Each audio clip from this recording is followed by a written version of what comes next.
중대재해처벌법 확대 적용을 2년 유예하는 법안이 끝내 국회 문턱을 넘지 못했습니다.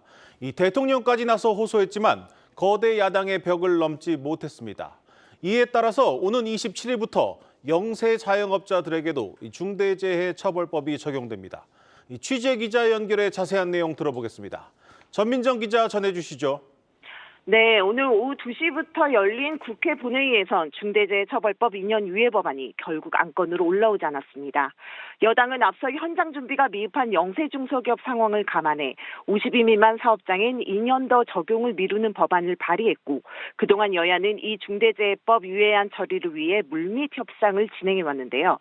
하지만 야당이 요구한 산업안전보건청 설치 문제를 놓고 서로 이견을 좁히지 못하면서 본회의 직전까지도 합의점을 찾지 못했습니다.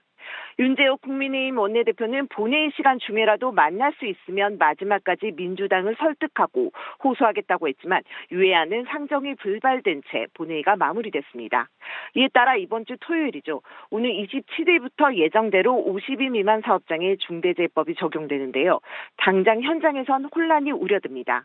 52 미만의 중소사업장도 안전보건관리 체계를 구축하고 안전보건관리 책임자를 임명해야 하지만 경총 조사에 따르면 영세 중소기업 10곳 중 9곳이 인력 부족 등을 이유로 준비가 부족하다고 호소했습니다.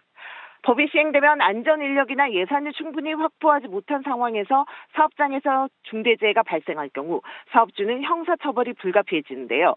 특히 대기업과 달리 사장의 경영부터 생산 안전관리 등 1인 다역을 해야 하는 영세 중소기업에선 사업주가 구속되면 곧바로 사업장 가동 중단으로 이어질 수 있다며 폐업 공포에 휩싸인 모습입니다. 또 중대재해법은 아르바이트를 포함해 상시 근로자가 5명 이상인 모든 업종과 직종에 적용이 되는데요.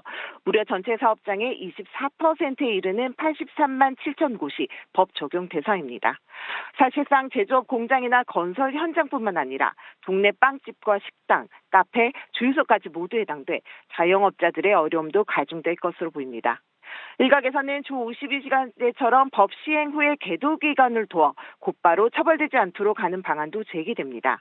그러나 중대재해법은 경영 책임자의 안전, 보건 관리 의무를 따져 형사처벌이 이루어지는 법이니만큼 결국 법 개정 이외에는 별다른 방법이 없다는 것이 정부 입장입니다. 그래도 만약 여야가 극적으로 협상에 성공한다면 다음 달 1일 열리는 본회의에서 처리할 가능성은 남아있는데요. 27일부터 법이 확대 시행돼 처벌 대상 등의 사례가 발생하더라도 유예안의 소급 적용도 가능합니다. 지금까지 국회에서 전해드렸습니다.